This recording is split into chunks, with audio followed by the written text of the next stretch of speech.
পুরো বাংলাদেশের ঘটনা এবং হিন্দুদের উপরে আক্রমণ লক্ষ্য করছি, তখন যন্ত্রণা ব্যথা নিয়ে এটাই মনে করছি আমরা যে মানবতার উপরে যে আঘাত, এই আঘাত সভ্য সমাজে, সভ্য রাষ্ট্রে কোনো সময় কাম্য নয়। ভারত কোনোদিনই মনে করে না যে সংখ্যালঘুরা কোথাও আক্রান্ত হোক,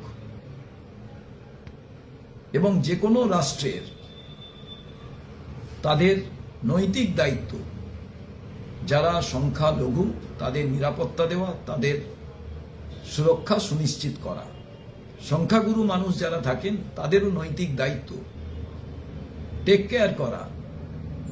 সংখ্যালঘুদের, এবং কোনোভাবেই সংখ্যাগুরু এবং